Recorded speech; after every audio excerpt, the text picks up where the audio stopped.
हम आप लोगों को 10th मेरे क्लास प्यारे का बच्चों, हिंदी आज हम का आप लोगों ऑब्जेक्टिव को 10 बताने क्लास का जा रहा साइंस का हूँ। ऑब्जेक्टिव बताने जा रहा हूँ। तो प्यारे बच्चों, आज हम आप लोगों को बताने जा रहे हैं 10th क्लास का साइंस।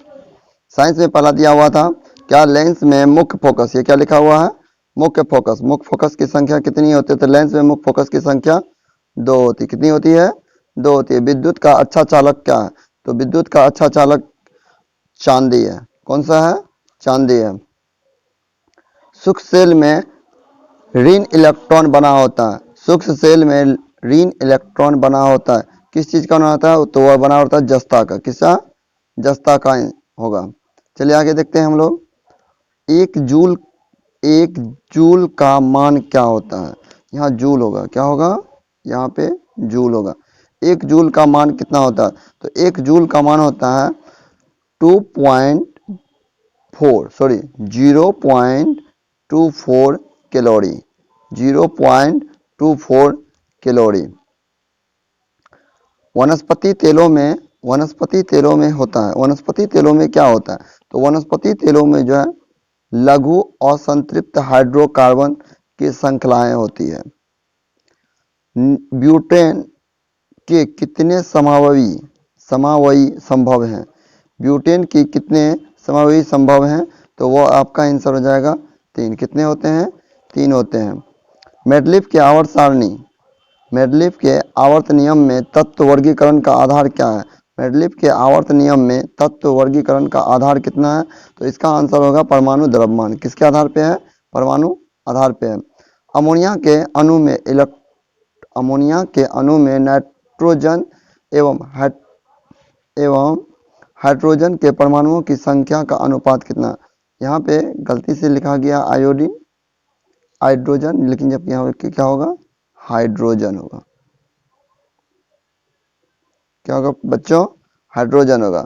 तो अमोनिया के अणु में नाइट्रोजन एवं हाइड्रोजन के परमाणुओं की संख्या का अनुपात कितना होता है, तो इसका अनुपात होगा 1:3। इसका सूत्र होता है NH3।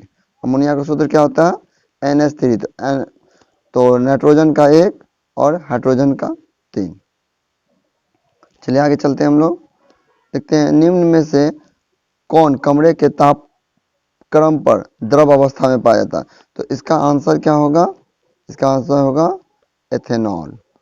कमरे के ताप पर अगर यहीं पे अगर ये धातु के बारे में पूछा जाए, तो धातु हो जाएगा आपको क्या, धातु में हो जाएगा आपका मरकरी Hg, जिसकी परमाणु संख्या कितनी होती है, 80। और यही अधातु में पूछा जाए तो वह होगा Br, ब्रोमीन, जिसकी परमाणु संख्या आप लोग एक बार कमेंट करके हमको बताइएगा।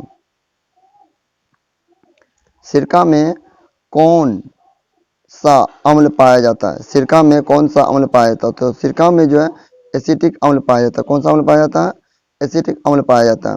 चलिए मेरे प्यारे बच्चों, आज आगे चलते हैं। मनुष्य के शरीर की सबसे बड़ी ग्रंथि कौन सा है, तो मनुष्य की शरीर की सबसे बड़ी ग्रंथि क्या है, यकृत है। क्या है, यकृत है। शरीर का संतुलन बनाए रखता है, शरीर का संतुलन बनाए रखता है। कौन शरीर का संतुलन, हमारा जो मस्तिष्क है यानी सेरिब्रम, वो हमारे शरीर को पूरे शरीर को कंट्रोल करके रखता है। कौन, सेरिब्रम। चलिए आगे देखते हैं। किशोर अवस्था में होने वाले शारीरिक परिवर्तन का कारण क्या है, तो किशोर अवस्था में जो है ना टेस्टोस्टेरोन और एस्ट्रोजन ये दोनों पाया जाता है। इसका आंसर क्या होगा, ए और डी दोनों हो जाएगा। चलिए आगे देखते हैं। मानव हृदय में कितने कोष्ठक होते हैं, तो मानव हृदय में जो है ना कुल 4 कोष्ठक होते हैं। कितने कोष्ठक होते हैं, कुल 4 कोष्ठक होते हैं। मानव शरीर में कितने कोष्ठक होते हैं, तो 4 कोष्ठक होते हैं। कौन कौन होते हैं, इसके बारे में भी थोड़ा जान लीजिए। दायां आलिन दायां निलय, बायां आलिन बायां निलय। रक्तचाप, रक्त क्या है, रक्त एक उत्तक है। रक्त क्या है, रक्त एक उत्तक है। जीन शब्द किससे जीन शब्द किसने प्रस्तुत किया है, यहाँ पे आंसर हो जाएगा क्या। ये क्वेश्चन क्या लिखा हुआ, क्या लिखा होगा। जीन शब्द किसने प्रस्तुत किया है, तो इसका आंसर होगा जोहान्स ने। किसने, जोहान्स ने किया है। विद्युत चुंबक बनाने में विद्युत चुंबक बनाने के लिए किस पदार्थ के क्षार का उपयोग किया जाता है, विद्युत चुंबक को बनाने के लिए किस पदार्थ का उपयोग किया जाता है? तो इसका होगा नरम लोहा। कौन सा लोहा का? नरम लोहा का प्रयोग किया जाता है। जब किसी चालक तार विद्युत धारा प्रभावित होती है तो गतिशील कण क्या होता है? जब किसी चालक तार विद्युत धारा प्रभावित होती है तो गतिशील कण क्या होता है? तो गतिशील कण क्या होता है? इलेक्ट्रॉन होता है। गतिशील कण कौन सा है? इलेक्ट्रॉन होता है। ओम का नियम में क्या होता है? ओम का नियम क्या होता है? V is equal to I R. V is equal to I are.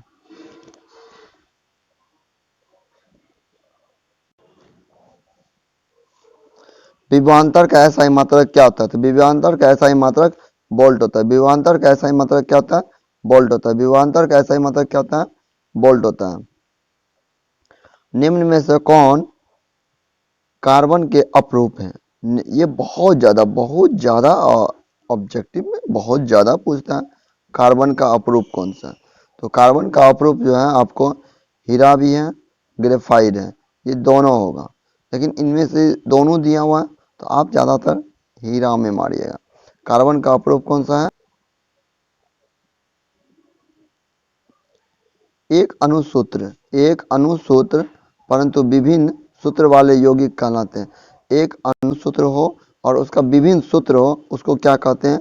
उसको कहते हैं समावयी। क्या कहते हैं उसको? समावयी। दाढ़ी बनाने के लिए कौन सा दर्पण का प्रयोग किया था? तो दाढ़ी बनाने के लिए हम लोग अवतल दर्पण का प्रयोग करते हैं। दाढ़ी बनाने के लिए किसका प्रयोग करते हैं? अवतल दर्पण का प्रयोग करते हैं। ठीक है। श्वेत श्वेत प्रकाश वर्णक्रम में किस रंग का किरण विचलित अधिक होता है? श्वेत प्रकाश वर्णक्रम में किस रंग की श्वेत प्रकाश वर्णक्रम में किस रंग की किरण का विचलन अधिक होता है? यानी प्रकीर्णन जो है किसका सबसे ज्यादा होता है? तो वह होगा आपका आंसर बैगनी। यही अगर तरंग दैर्ध्य पूछा जाए तो इसका आंसर क्या हो जाएगा? लाल हो जाएगा। चलिए आगे प्यारे बच्चों, समतल दर्पण की फोकस दूरी होती है।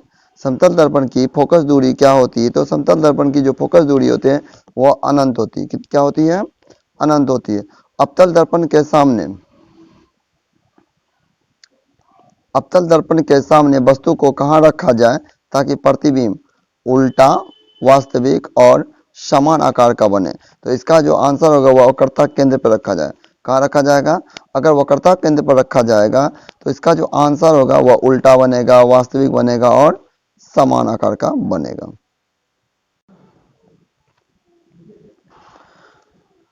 तारे के टिमटिमाने का कारण क्या है? तो तारे का जो टिमटिमाने का कारण वह वायुमंडलीय अपवर्तन यानी प्रकाश का अपवर्तन के कारण जो है तारे क्या होते हैं? टिमटिमाते हुए नजर आते हैं हम लोगों को। मानव नेत्र के लिए दृष्टि का अस्थायित्व होता है। मानव नेत्र के लिए दृष्टि का अस्थायित्व क्या होता है? तो वह हमारे लिए होता है, उसका आंसर होगा 1/60 सेकंड। कितना होता है? मानव नेत्र के दृष्टि के लिए अस्थायित्व होता है वह 1/16 सेकंड, 1/16 सेकंड। उत्तल दर्पण से बना प्रतिबिंब, उत्तल दर्पण से बना काल्पनिक प्रतिबिंब क्या होता है? वह होता है हमेशा सीधा एवं आवर्धित होता है। अवतल लेंस का आवर्धन m बराबर क्या होता है? तो m बराबर v/u होता है।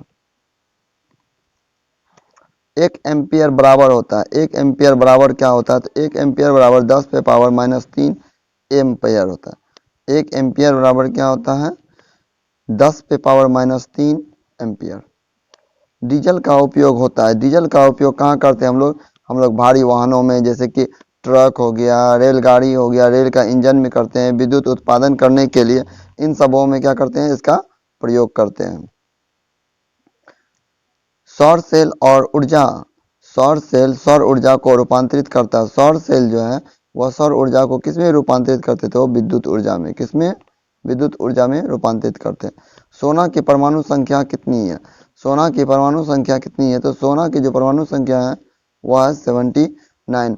अगर इसी जगह सोना की जो संकेत होता है वह होता है AU। ठीक है। उसी तरह से आप लोग चांदी चले जाइए, चांदी का होता है AG। इसकी परमाणु संख्या कितनी होती है? 47 होता है। उसी जगह आप चले जाइए कॉपर Cu, कॉपर का परमाणु संख्या कितना होता है? 29 होता है। चलिए आगे चलते हैं। इसी में अगर आ जाए हमारा पारा मरकरी Hg, इसका परमाणु संख्या कितना होता है? तो 80 होता है। चलिए आगे चलते हैं हम लोग।